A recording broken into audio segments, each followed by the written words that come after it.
बेटियों के माँ बाप से निवेदन करूंगा कि बेटों से ज्यादा बेटी पर ध्यान दो। बेटी को दो जिंदगी जीना है, एक पिता के घर का जीवन जीना है और एक पति के घर का जीवन जीना है। तो दोनों की जीवन शैली एक सी हो कोई जरूरी नहीं है। अरे लड़की का जीवन रेल की पटरी की तरह नहीं होता कि सरपट भागता जाए। बेटी की जिंदगी तो गंगा की धार हुआ करती है, जो कभी पहाड़ से भी गिरती है और चट्टान से भी टकराती है। कहीं सुंदर घाट भी मिलते हैं तो कहीं बियाबान जंगल भी मिला करता है। बेटी क्या जिंदगी, बेटी का जीवन बहुत संभल करके जीना पड़ता है। लड़की आपको पराये घर में रहना है, लड़की पराया धन है। मैं लड़कियों के माँ बाप से निवेदन करूंगा, इतना लाड़ प्यार मत करना कि बेटी का स्वभाव बदल जाए। ऐसा लाड़ प्यार मत करना, इतना सिर पर मत चढ़ाना कि बेटी बाप को बाप न समझे, माँ को माँ न समझे। और जो बेटी अपने माँ बाप की इज्जत नहीं कर सकती वो ससुराल में किसी की इज्जत नहीं कर सकती। ध्यान रखिए, बात कुछ ना होगी, पिता तो शादी करके भेज देगा, लेकिन दिक्कत ये होगी तुम्हारा घर ससुराल तुम्हें सुख नहीं दे पाएगा। जो बेटियां अपने पीहर की बुराई, अपने ससुराल की बुराई पीहर में किया करती हैं, और जो माँ बाप उनकी बुराइयों पर ध्यान रखते हैं, वो माँ बाप नहीं होते, वो बेटी का घर अपने हाथों से तोड़ दिया करते हैं, उजाड़ दिया करते हैं। ध्यान रखिए, मुझे एक बेटी याद है, मैं फिरोजाबाद गया, एक धर्मशाला में रुका। एक बुढ़िया यही रही होगी 70 साल की, मेरे पास आकर बैठी, देखती रही मुझे। वो जब कोई लगातार देखे तो फिर लगता ही कि भाई ये क्यों देख रही है मुझे। मैंने पूछा, क्या बात है अम्मा, ऐसा क्यों देख रही हो? बोले बस देख रही हूं, आपके दर्शन कर रही हूं, पुण्य कमा रही हूं, स्वर्ग के रास्ते खोल रही हूं। उनका 70 साल में इतनी ज्ञान की बात।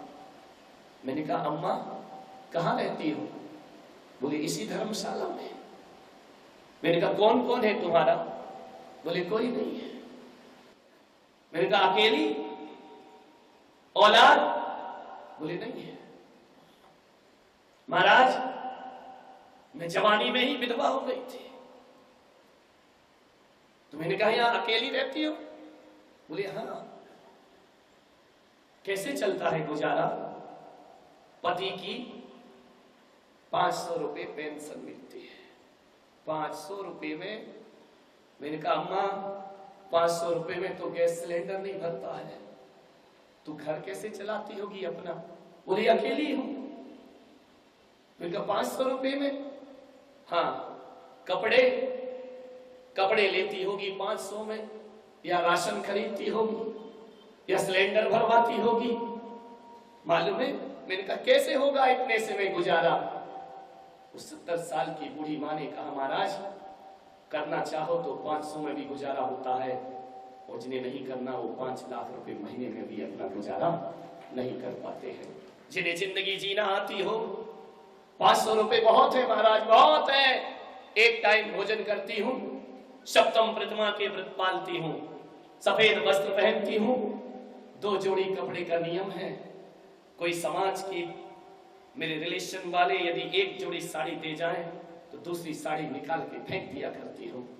तन ढकने के लिए तो जोड़ी वस्त्र बहुत है। लेकिन मैंने कहा अम्मा तुम पूरे दिन क्या करती होगी? बोले बच्चों को पढ़ाती हूँ। मैंने कहा तुम कहां तक पढ़ी हो? बोले स्कूल का मुंह नहीं देखा। अब सोचिए 70 साल की बुजुर्ग जो द्रव्य संग्रह पढ़ा रही, 6 ढाला पढ़ा रही, तत्वार सूत्र पढ़ा रही, जिसे कंठस्थ है। मैंने कहा तूने पढ़ाई नहीं की? बोले मेरे पिता ने मुझे स्कूल नहीं भेजा, उन्होंने घर में ही मुझे पढ़ना सिखाया। लेकिन बड़ी अजीब बात है, पढ़ना तो सिखा दिया मगर मेरे पिता ने मुझे लिखना नहीं सिखाया। मैंने कहा ऐसा कैसे हो सकता है? कि जिसको पढ़ना आए और लिखना नहीं आए। बोले महाराज मैं अपना नाम भी नहीं लिख सकती हूँ, पेंशन लेने जाती हूँ तो अंगूठा लगाती हूँ, पढ़ सब लेती हूँ। मैंने कही तो बड़ी अजीब महिला है कि जो पढ़ाई कर ले और लिखे ना। बोले मेरे पिता ने लिखना नहीं सिखाया। मैंने कहा क्यों? बोले मेरे पिता आदर्शवादी थे, वो कहते थे बेटी पढ़ना सीख लेकिन हाथ में कलम मत पकड़ना, क्योंकि जिस दिन मैं तेरी शादी कर दूंगा और ससुराल में यदि तकलीफ मिली तो तू मुझे लिखकर तकलीफ देगी, इसलिए मैं तुझे लिखना नहीं सिखाऊंगा। उस समय फोन नहीं चलते थे, मोबाइल नहीं चलते थे और बेटी ससुराल के दुख यदि पीहर में लिखेगी तो कोई पिता दुख का हरण तो नहीं कर सकता है, लेकिन हाँ वह तेरे कारण दुखी होकर के अपनी जिंदगी बर्बाद कर लेगा। बेटी जो मिले वो तेरे भाग्य में है, तेरी किस्मत में है। और एक बात याद रखना, उन्होंने मुझे ये सिखाया कि बेटी तेरे भाग्य में यदि दुर्भाग्य भी लिखा है तो भी ऐसे संस्कार दूंगा कि हर संस्कार दुर्भाग्य को सौभाग्य में बदल दिया करते हैं। केवल तेरा व्यवहार अच्छा होना चाहिए। आप ये बताइए कि आदमी जब दुनिया से चला जाएगा तो क्या याद रखा जाता है? बोलो। दौलत? दौलत को कोई याद नहीं रखता। क्या याद रखा जाता है? मकान? तुम्हारा बेटे ही तोड़ के दूसरा बना लेगा, मकान की याद भी खत्म हो जाएगी। क्या याद रखा जाएगा मरने के बाद? न दौलत याद रखी जाती है, न शोहरत याद रखी जाती है। ये जो डिग्रियां लेकर घूम रहे हो, चिता के साथ ही अग्नि में जलकर खाक हो जाया करती हैं। कुछ याद नहीं रखा जाता। ग्वालियर वालों, मरने के बाद यदि कुछ याद रखा जाता है तो आदमी का चरित्र और आदमी का व्यवहार याद रखा जाता है, बाकी कुछ भी याद नहीं रखा जाता है। राम की दौलत या रावण की दौलत को कोई याद नहीं करता। राम का व्यवहार याद में मंदिर बनवा दिया करता है और रावण का व्यवहार याद में पुतले चलवा दिया करता है। ध्यान रखिए, आदमी का व्यवहार ही सब कुछ है। व्यवहार अच्छा है तो वही घर स्वर्ग है, और व्यवहार खराब है तो वही घर नर्क में परिवर्तित हो जाया करता है। उस आदमी ने वह रिश्ता तोड़ दिया। आपसे भी निवेदन है, धन दौलत कुछ नहीं होता, आज है कल नहीं रहेगा। ये पुण्य पाप का खेल है। धनवान हमेशा धनवान रहे इसकी कोई गारंटी। एक समय कृष्णचंद्र भाग गए आधी रात, एक समय कंस को पछाड़ दिया रण में, एक समय अर्जुन ने महाभारत जीत ली, और एक समय कौल भील लूट लिए वन में, और एक समय रावण को 10 शीश मिले वर में, और एक समय 10 शीश कटे पड़े रण में। तो आदमी बिचारे की बात यहाँ कौन करे? यहाँ सूरज की 3 गति होत एक दिन में। जहाँ सूरज की 3 गति होत एक, सुबह का सूरज कुछ होता है। डॉक्टर पीसी जैन मुझे देख रहे हैं कि अभी कमरे में जाओगे तो लेट जाओगे, डॉक्टर से नब्ज दिखाओगे और यहाँ बोले जा रहे हो। कोई बात नहीं, तुम अपना काम करो, मैं अपना काम करूं। ऊपर वाला अपना काम करेगा, नीचे वाला अपना काम करेगा, चलेगा जो चल रहा है। जब मैं बोलने पे आता हूं तो सब भूल जाता हूं। ये बात अलग है कि अभी मैं जाके फिर पढ़ जाऊंगा, कोई बात नहीं है। ये भी एक नशा है बोलने का। ऐसी खुमारी है, चढ़ जाए तो फिर उतरती नहीं है। ध्यान रखिए। और तुम ऐसे हो कि जाम पे जाम पिए चले जाते हो। ला पिला दे साकिया पैमाना, पैमाने के बाद होश की बातें करूंगा होश खो जाने के बाद। ये प्रभु नाम की मदिरा है, एक बार चढ़ जाए।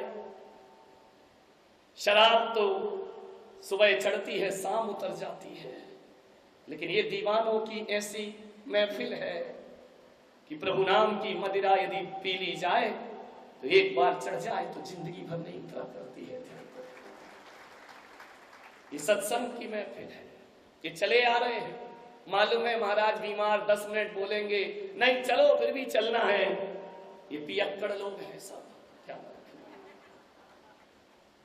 मैं लाया हूं पैमाना भर भर के, छलकाए जा रहा हूं, पिए जा रहे हो। पियो मदमस्त हो जाओ, होश भी ना रहे। और पीना है तो पियो, जम के पियो, लेकिन ध्यान रखना जिनवाणी की धार पीना, अंगूर की धार मत पी लेना जीवन में।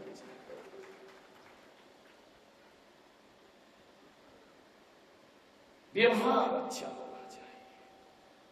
तोड़ दिए उसने रिश्ते, संस्कारित चाहिए, जिसके जीवन में संस्कार हो। मरने के बाद व्यवहार याद होगा, वरना तुम्हारे नाम पर थूकेंगे लोग, तुम्हारा नाम लेना पसंद नहीं करेंगे। अरे दौलत तो आज है और कल चली जाएगी। सुबह का सूरज कुछ और दोपहर का सूरज कुछ और शाम का सूरज कुछ और हुआ करता है। व्यवहार मीठा, लड़की को तो बहुत व्यवहार मीठा बनाना पड़ेगा, क्योंकि उसे दोबारा जन्म लेना है।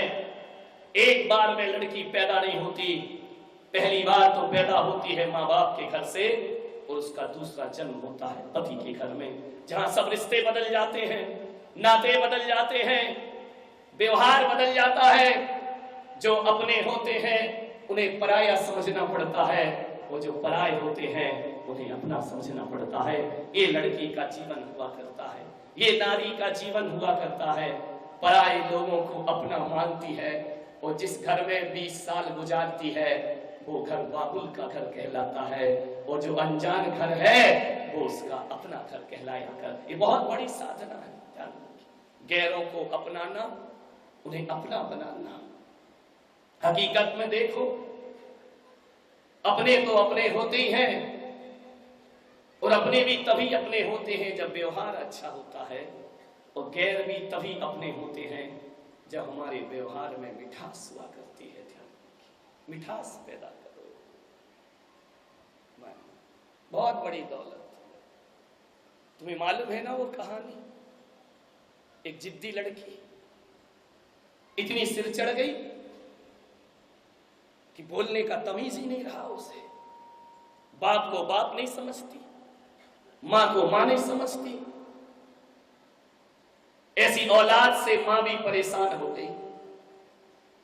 उस मां ने अपने पति से कहा कि तुमने बहुत सिर पे चढ़ाया इसे, इस ससुराल जाएगी तो सुख से ना रह पाएगी।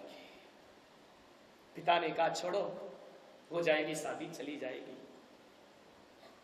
इतना लाड़ प्यार, इतना लाड़ प्यार कि लाड़ लाड़ में वो लड़ंका हो गई। किसी की कोई इज्जत नहीं, मुझे ये चाहिए, इसी वक्त चाहिए, अभी चाहिए। जिद बहुत खराब होती है, ध्यान रखिए। जिद जो होती है ना, पूरे घर में महाभारत खड़ी करती है। मुल्ला नसरुद्दीन अपनी पत्नी को लेकर ट्रेन में जा रहा था। हुआ क्या, पत्नी पहली बार ट्रेन में बैठी, जंजीर लटक रही थी। पत्नी ने कहा इसे खींच दो। मुल्ला ने कहा पागल है क्या? बोले इसको खींचने से क्या होगा? बोले ट्रेन खड़ी हो जाएगी। तो मुझे तो खींचना है। अरे मुल्ला ने कहा दिमाग खराब है तेरा, अभी 500 रुपए जुर्माना लग जाएगा, पागल है क्या तू? बोले नहीं, मुझे तो खींचना है। मुल्ला ने कहा तू पागल मत बन, मत खींच। बोले क्यों? तुम मेरे लिए इतना भी नहीं कर सकते हो? यूं तो कहते थे तेरे लिए जान दूंगा, 500 रुपया नहीं दे सकता है, खींच दे जंजीर को। मुल्ला ने कहा देख तू बिल्कुल सावधान रहे, मत खिंचवा जंजीर, कितने यात्री हैं, उनका कितना नुकसान होगा। बोले नहीं, नुकसान की चिंता मत कर, मुझे तो ये जंजीर खींचना है। अरे बोले पागल है क्या तू? बोले हाँ। तो बोले अभी टीटी आएगा, क्या बोलेगी? बोले जो ऊपर मोटू सो रहा ना, कह देना उसने खींची है। इसमें क्या प्रमाण कि तूने खींची है? बोले 500 रुपए लेगा वो, 500 रुपए। और बोले मोटू ने मना कर दिया तो? बोले नहीं, बोल देना उसने खींची है, अपने 500 भी बचेंगे और मेरी जिद भी पूरी हो जाएगी। गाड़ी चल रही थी, पत्नी गुलाबों ने खींच दी जंजीर, ट्रेन खड़ी हो गई। टीटी आया, जंजीर किसने खींची? पत्नी ने कहा वो जो मोटू ऊपर लेटा है, जंजीर खींच के सो रहा है। टीटी ने उठाया, क्यों रे जंजीर खींचता है और सोता है? 500 रुपए जुर्माना ला। बोल तूने खींची जंजीर? मोटू ने कहा हाँ हुजूर मैंने खींची। बोले खींची, क्यों खींची? बोले वो जो नीचे मुल्ला लेटा है ना, उसने मेरे 1000 रुपए चुराए हैं। ध्यान रखिए, समझ जाओ। बोले 1000 चुराए हैं और दे नहीं रहा है, इसीलिए मुझे जंजीर खींचना पड़ी। साहब मेरे पास कुछ नहीं है, मैं जाऊंगा कहां? मेरे पास 1 रुपया नहीं। पुलिस आई, बोले क्यों रे तूने पैसे चुराए?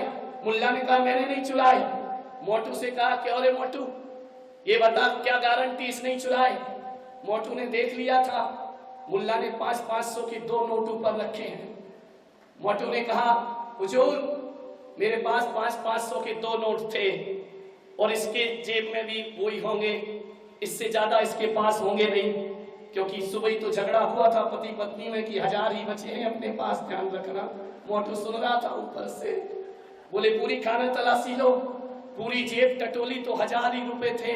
बोले मुल्ला के बाप के नहीं, ये मोटू के बाप के थे। 6 महीने की सजा। ध्यान रखिए, जिद बहुत खराब होती है। सजा की सजा हुई, 1000 रुपए और चले गए जेब से। बेटियों कभी जिद्दी मत बनना जीवन में, जिद बहुत खराब होती है। इस जिद ने हस्तिनापुर बर्बाद किया, इस जिद ने रावण की लंका बर्बाद कर दी। रावण जानता था कि सीता मेरी कभी ना होगी, लेकिन उसकी जिद थी कि सीता को ऐसे भी मैं वापस नहीं लौटा सकता। सीता जब भी जाएगी तो युद्ध के साथ जाएगी।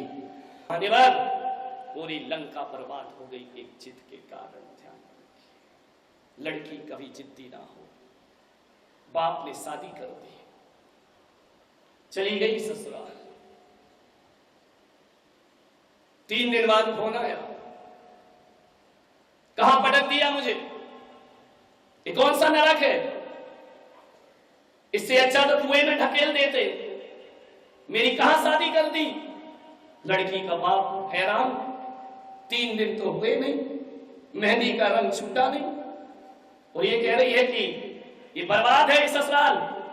पिताजी जल्दी आओ, यदि मुझे जिंदा देखना है, वरना मेरे मरा मुंह देखोगे, मुझे तुरंत लेने के लिए आओ, मैं इस घर में नहीं रह सकती। लड़की का बाप था, समझ तो गया कि महाभारत शुरू, लेकिन क्या करे, धमकी ऐसी दे दी। चला गया लेने, जैसे ही घर में गया कोई बोलने को तैयार नहीं। सासू ने देखा, वरना पहली बार समधी जी आ रहे थे, इतना स्वागत होना चाहिए था। सास ने मुंह फेर लिया कि कमबख्त अपना पाप हमारे घर में डाल गया, ऐसी लड़की पैदा की तूने। ससुर जी ने देखा कि समधी जी आ रहे, उठाई गाड़ी बाहर चले गए। दामाद दुकान पे चला गया, किसी ने ये नहीं पूछा कि आओ पानी पी लो, आइए समधी जी बैठिए। ध्यान रखना, एक बेटी के गलत व्यवहार ने अपने माता पिता की इज्जत अपने ही ससुराल में खत्म की है। ध्यान रखना, और यदि तुम्हारा व्यवहार अच्छा होता तो यही ससुराल वाले तुम्हारे माँ बाप की आरतियां उतारने को तैयार हो जाते। एक थोड़ा सा व्यवहार लड़कियों की बहुत बड़ी जिम्मेदारी है। लड़की के कमरे में गया, लड़की ने कहा चलो इसी वक्त घर पियर। लड़की के पिता ने कहा बेटी नई नई शादी हुई है, तू अभी थोड़ा धैर्य रख। क्या बात है? बोले धैर्य सब पियर में रखेंगे, यहां से चलो, जो मैंने कह दिया वही होगा, इस घर में मैं बिल्कुल नहीं रहूंगी। उसने कहा बेटा ठहर, तेरी सास से अरे उस कलमुही से क्या पूछना, वो क्या बताएगी, वो होती कौन है मुझे बताने वाली। अरे लड़की के पिता ने कहा बेटा थोड़ा धीरे बोल। तुम्हारी बेटी हूं, धीरे क्यों बोलूं, जोर से बोलूंगी। करोड़ों का दहेज दिया है तुमने यहां, इन सबको यदि जेल की चक्की नहीं पिसवाई तो मैं भी तुम्हारी बेटी नहीं हूं। पिताजी ध्यान रख। बाप ने कहा मामला कुछ गड़बड़ हो रहा है। सास के पास गया, अपनी बेटी को घर ले जाना चाहता हूं, कुछ दिन को ले जाऊं। सास ने कहा कुछ दिन को नहीं, बड़ी मेहरबानी होगी कि भला दोबारा इस घर में नहीं आना चाहिए, और तुमने जो करोड़ खर्च किए हमसे 10 करोड़ ले लेना, लेकिन इस घर से रफा दफा हो जाइए। लड़की के बाप को लगा कि हो क्या, बोले चलो मामला शांत करना है, लेकर आ गया। जैसे ही बेटी को लेकर आया, रास्ते में बेटी से पूछा कि बेटी बात तो बता क्या है। अरे बोले बात आप मत पूछो, हो गया फैसला, या हम नहीं या वो नहीं। बेटा कारण तो बता। कारण इतना है पिताजी, बहुत बेकार है ससुराल। बोले कैसी है? बोले नर्क है, नर्क। 4 दिन रहो तब पता पड़ेगा। बेटा तुझे 3 दिन तो हुए, तो 4 दिन में मुझे पता पड़ेगा। बोले तुम सहन करो, मैं नहीं कर सकती हूं। बोले ससुर जी, ससुर पूरा राक्षस कहीं का बेकार आदमी है, बुढ़ा खड़ूस। वो बोले वो सास, बोले वो डायन, उसका नाम मत लेना जुबान पे। तो बोले वो तेरा जेठ। बोले धूर्त नंबर 1 का मूर्ख, उस जैसा मूर्ख इंसान नहीं देखा मैंने दुनिया में। बोले तेरा देवर। अरे बोले आवारा, चोरियों के पीछे भागता रहता है, 2 कौड़ी की इज्जत नहीं है उसकी। वो बोले वो ननन इकलौती। अरे बोले चुगल कोटी नंबर 1 की। उधर सास को भिड़ाए, इधर मुझे भिड़ाए, घर को बर्बाद कर रखा उस लड़की ने। इतनी चुगलखोर है, ऐसी लड़की बदतमीज मैंने दुनिया में नहीं देखी। अच्छा बेटा तेरा पति? बोले यमराज पूरा। ऐसा लगता है जब ऑफिस से घर आता है यमराज भैंसे पे बैठकर गदा लेकर आ रहा हो। अरे बोले पति भी बेकार तेरा। बोले बेटा वो पड़ोसी। अरे बोले नंबर 1 के लुच्चे नफंगे लोग, कहाँ का घटिया मोहल्ला तुमने हमको दे दिया, इस घर में कभी ना आऊंगी मैं। बोले ठीक है। ले गया घर, समझ गया कि ससुराल में भाई सास खराब होगी, ससुर भी खराब, पति भी खराब, जेठ भी खराब, ननद भी खराब, पड़ोसी भी खराब। समझ गया कोई खराब नहीं। समझ गए क्या? खराब तो यही मेरी औलाद ही लग रही है मुझे। अरे एक आध के तो गुण गाती भाई, हर कोई बुरा इसकी नजरों में। ले गया पियर। 15 दिन हुए, 20 दिन हुए, 3 महीने हुए, लोग बर्दाश्त करते रहे। लोग तो ऐसे बर्दाश्त करते से इनके घर में आके बैठ गई हो, कुछ नहीं बोले। फिर मंदिर गई, 2-4 मिल गई इन जैसी। क्यों लेने नहीं आ रहे क्या? अरे उसने कहा यार तुझे क्या मतलब आए या नहीं आए, मैं अपने बाप के यहाँ रहती हूँ। बेटी बाप के यहाँ रहे तो बाप को उतनी पीड़ा नहीं होती जितना पड़ोसियों के पेट में मरोड़ उठता है, वो मजे लेता है। हो गई तलाक, आ गया मजा, छूट गई। इतना मजा आता है पड़ोस को। अब तो 6 महीने हो गए, हर कोई टोकने लगा। सहेलियां मिली, क्यों जीजा जी नहीं आते क्या? अरे बेचारी कहां तक उत्तर दे, जहां जाए वहां रिश्तेदार आए, क्यों ससुराल नहीं जा रही हो? मैं कहता हूं ये व्यवहार महिलाएं कभी नहीं छोड़ना, ये बना के रखना, क्योंकि किसी की बेटी का घर बसाना है तो तुम्हारी ये रोक टोक उसे ससुराल जाने को मजबूर करेगी। ध्यान रखना, जरूर टोकना चाहिए। क्यों रहती हो पियर में? नहीं बनती क्या पति से? सुबह से शाम परेशान हो गई वह, एक दिन उदास बैठी। 6 महीने में तो भाभी का व्यवहार बदल ही जाएगा। उसने कहा कहाँ की ननद, कहाँ की बेटी, बैठी बैठी खाएगी पट्टी, मेरी बच्ची को कौन खिलाएगा? चल इसे खिला जब तक मैं खाना बनाती हूँ। भाभी के व्यवहार बदल गए। ध्यान रखना, बेटी की इज्जत डोली पिता के घर से उठती है और अर्थी पति के घर से उठती है। यही नारी का जीवन हुआ करता है। ध्यान रखिए, पिता के घर से अर्थी नहीं उठती, हमेशा पति के घर से अर्थी उठना चाहिए। जिस घर में आप चले गए हैं, मैं ये मानने को तैयार नहीं कि घर खराब होता है। घर खराब नहीं होता, हमारा व्यवहार उस घर को जरूर खराब किया करता है। हम यदि अपने आप को बदल लें तो मैं कहता हूं यदि हमारा व्यवहार और भावना बदल जाए तो पत्थर का टुकड़ा भी भगवान की करुणा बन जाया करता है। ध्यान रखिए, ध्यान रखना। जिंदगी को बदलने का प्रयास, खुद को बदलो। ये मैं नहीं कह रहा हूं, मेरे भगवान महावीर का सूत्र है, खुद का परिवर्तन जग का परिवर्तन। खुद में बदला है, परिवार में बदला है।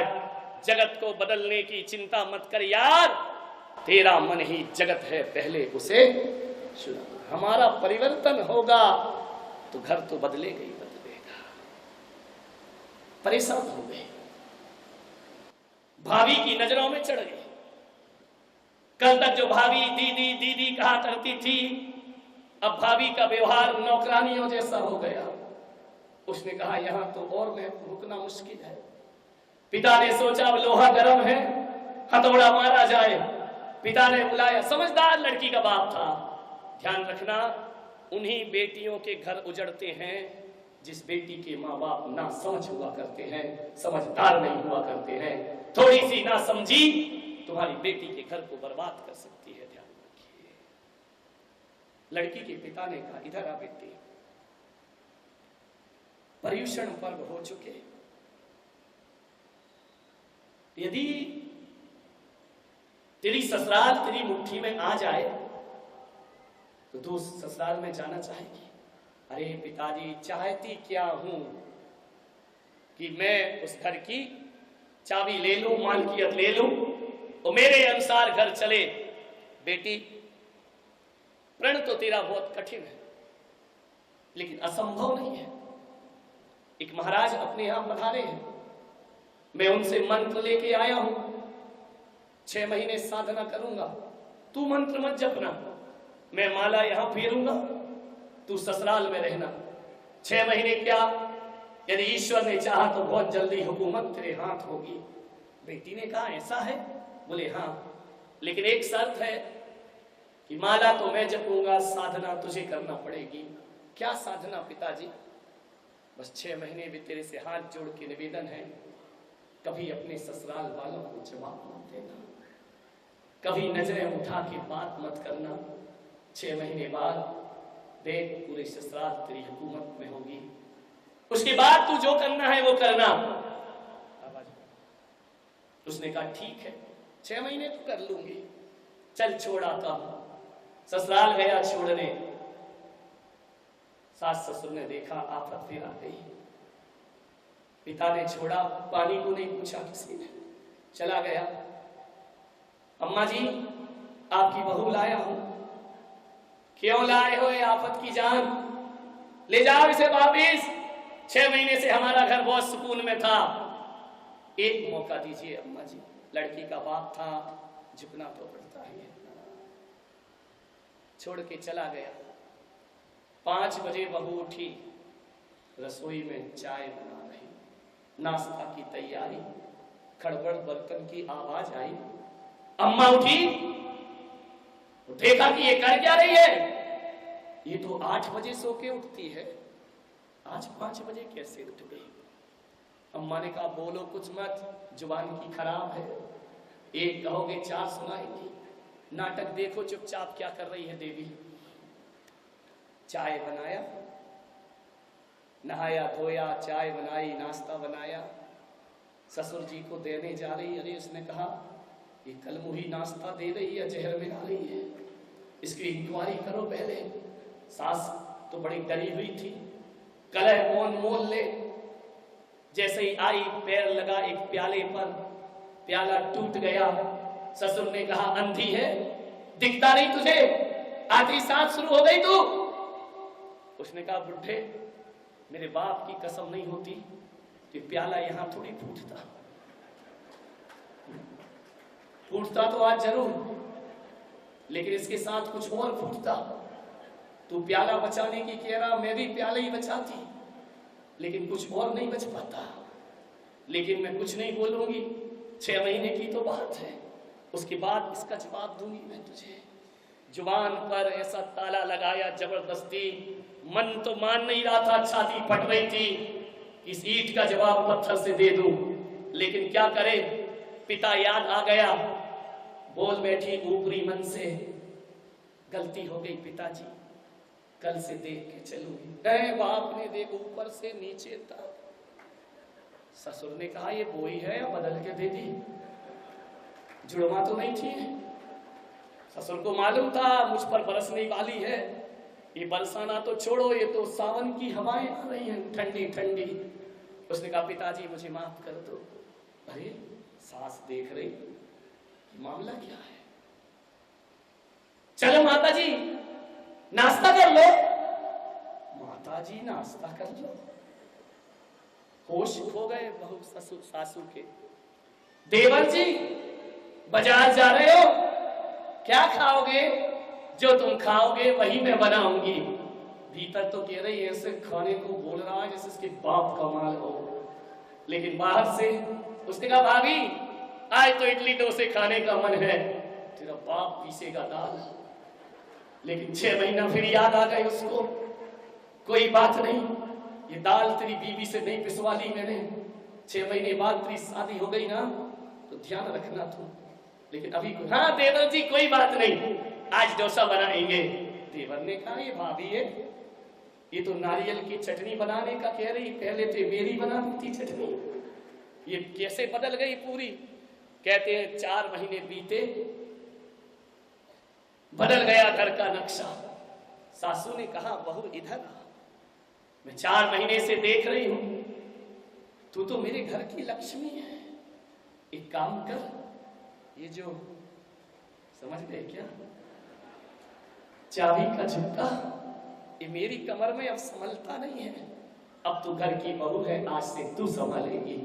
ये धोबी का हिसाब भी तुझे ही करना है, ये सब्जी भाजी वाली का हिसाब तुझे ही करना है, नौकरानी को पेमेंट तुझे ही देना है। ध्यान रख दूध वाले का हिसाब भी तू रखेगी। और आज से घर में जो भी खर्च होंगे मेरी बहू अपने हाथों से खर्च कर। अरे उसने कहा पिताजी, लगाया घर में फोन। बोले क्या, किला जीत लिया। बोले क्या हुआ बेटा? बोले चाबी मिल गई, अभी तो 2 महीने और बाकी है। पिता ने कहा बस बेटा ऐसे ही चलना, 2 महीने की बात है। कहते हैं 2 महीने क्या 1 महीना और बीता। लड़की का भाई आया, बहन चल बहुत याद आ रही है घर में। उसने कहा मैं कैसे जाऊं, इतना अच्छा तो घर है। बोले नहीं 2 दिन को तो चल। बोले ऐसा करो 6 महीने पूरे नहीं हुए उससे पूछ लो, बुढ़िया बैठी है। पिताजी ने कहा गलती मत करना। उसने कहा अम्मा जी अपनी बहन को ले जाना चाहता हूँ पीहर में। उसने कहा बेटा तेरी बहन के बिना तो इस घर में अब मन ही नहीं लगता है, चिड़ियों सी चहकती रहती है, आचरण से महकती रहती है। जब से ये आई है इस घर में, इसके व्यवहार की सुगंध ने पूरे घर को सुगंधित कर दिया है। बेटा ज्यादा मत रखना, तू आया है तो लौटाऊंगी नहीं, 2 दिन बाद मेरी बहू को इस घर में वापस भेज देना। उसने कहा अम्मा जी ये तो वही है। अरे नहीं, हो जाती है गलतियां, वो नहीं है ये, इतनी अच्छी बहू मेरी। बहू ने कहा अम्मा जी पीहर हो आऊं? हाँ बेटी जा, आशीर्वाद, जल्दी लौटना। हाँ अम्मा जी जल्दी, अभी तो 1 महीने और बचा है, जल्दी आऊंगी।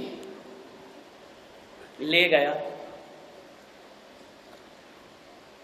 पिता ने कहा बेटा क्या माहौल है?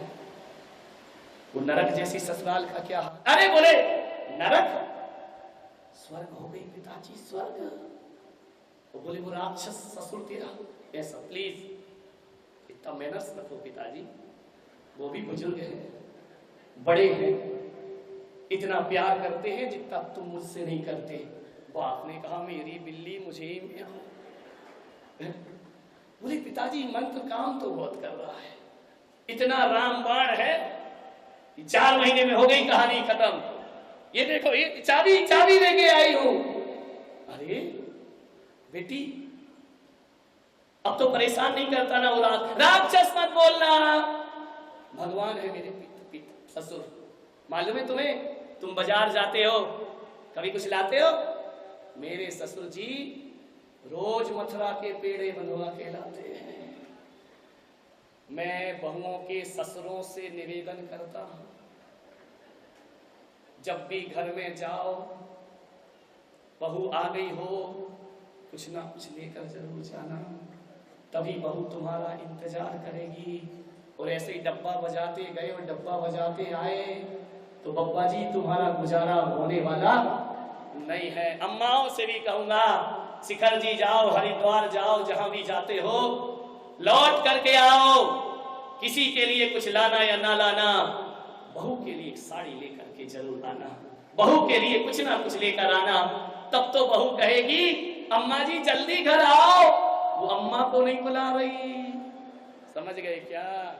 ऐसी बातें आपको डायरेक्ट समझ में आती है। जरूर लेकर आओ। देवर हो तो कुछ ना कुछ जरूर लेकर आओ। भाभी के लिए कुछ लाओगे भाई, जब तो इंतजार होगा। फोकट में तो लोग किसी का इंतजार नहीं किया करते हैं, ध्यान रखिए। ऐसा व्यवहार, घर को सुधारो, ये बहुत बड़ी ग्रस्त गीता है, ध्यान रखिए। घर को सुधारिए। जब भी लौटो बहू को लेकर आओ, कुछ ना कुछ बहू कहेगी। फिर वो कीमत नहीं देखेगी सस्ता महंगा, वो ये कहेगी दूर रहकर भी अम्मा ने मेरा ख्याल रखा, मैं पास रहकर अब अम्मा का ख्याल जरूर रखूंगी। बोले कुछ ना कुछ लाते हैं पिताजी मेरे ससुर। बोले बेटा वो मूर्ख तेरा जेठ। अरे मूर्ख, मेरा बड़ा भाई नहीं था, किस्मत है भगवान ने जेठ जैसा बड़ा भाई मुझे प्रदान। अरे लड़की के बाप को विश्वास नहीं हो रहा कि वो ही है क्या? बोले वो ननद चुगलखोटी नंबर 1। पिताजी आप व्यवहार बदलो अपना। अरे बोले मुझे सिखा रही व्यवहार बदलो। चुगलखोर कह रहे उस लड़की को, सहेली है मेरी, रात दिन भाभी भाभी भाभी भाभी कहते हुए उसका गला नहीं सूखता है। भाभी ये करो, भाभी वो करो, भाभी ऐसा करो। अरे बोले वो आवारा देवर। आवारा नहीं है पिताजी, सीता को लक्ष्मण मिला था और मुझे ऐसा देवर प्राप्त हुआ है, बेटे के समान है मेरा। और बोले वो पति यमराज। बोले पिताजी भला है बुरा है जैसा भी है, बोलो झूठ तो बोल दो। नहीं निकल रहा मुझसे, राक्षसी निकालोगी, यहां तो बोल दो। बेचारा तसल्ली रखेगा दिल में कि झूठ मूठ तो बोला कि भला है बुरा है जैसा भी है मेरा पति मेरा। पिता ने कहा बेटी तूने तो ये क्या कर दिया पूरे घर को। बोले मुझे 2 दिन में वापस जाना है, ज्यादा नहीं रहूंगी, ध्यान रखना। मुझे याद आ रहे हैं सब लोग घर के। बोले वो बदमाश तेरे पर मोहल्ले वाले। बोले ऐसा मोहल्ला अरबों रुपए खर्च करते तो नहीं मिलता तुम्हारी बेटी के लिए जो मोहल्ला वहां प्राप्त हुआ। हर कोई इज्जत से बात करता है, हर कोई मैडम कहकर बात करता है, सारा हिसाब किताब मैं ही करती हूँ। जो भी आते हैं मुझसे मिलते हैं, मैं उस घर की रानी बन चुकी हूँ, सबकी हुकूमत मेरे पास आ गई। पिता ने बेटी के सिर पे हाथ रखा।